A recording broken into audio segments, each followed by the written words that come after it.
So I went shopping and bought some things for Sodor Wet Wharf. We got some cork, some track, some little Thomas models, and even a DVD that we found in the local charity shop.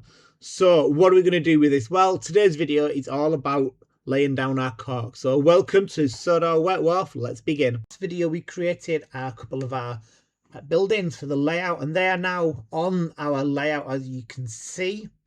Along with some tracks. So the idea is that we can work out exactly where the cork needs to go by laying the buildings and track on the board.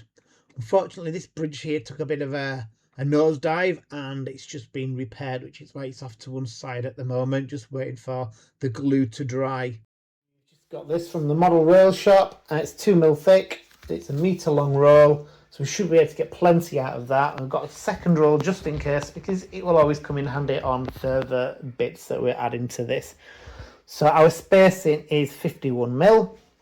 That's centre to centre for the 00 track. So we've got an 85mm cork bed that we're going to be putting on for the 00. And we're using a 35mm spacing for the narrow gauge twin track.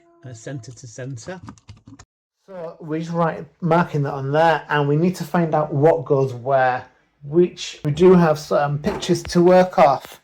So we got this here, and once we get onto the second track here, we really do need to kind of just have one continuous bed of cork.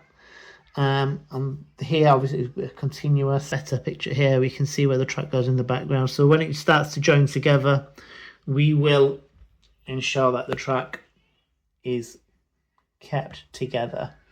I did look and think we didn't actually need to do cork on this, but you can see that they have got the track slightly raised on here anyway, so that's what we're doing. We've now spent some time laying the track and buildings and working out where the cork needs to be laid. So I've just drawn on, we've got a 00 gauge section here along with the 009. It does stop just short of the canal, the 00. Then we've got twin 009 gauge lines here, and again we've got the two 009 going to a single and the 00 standard gauge at the bottom on here. So the next thing to do is to crack open our cork and get ready to lay this down.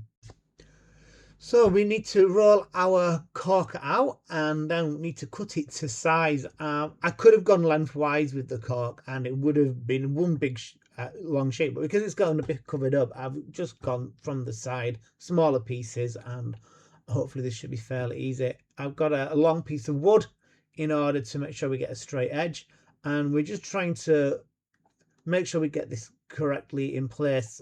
I've got some PVA and some spray glue, just keeping the cork in place. It has a tendency to ravel up if you don't do this and to move on our base plate.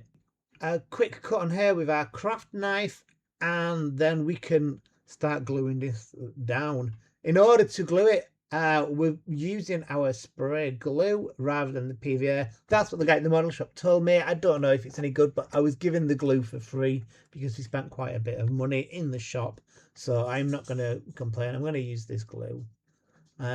It's going to be a little bit harder when we get onto these side sections because it curves around, but it's better to put too much cork down. We can always peel some of it back off later on.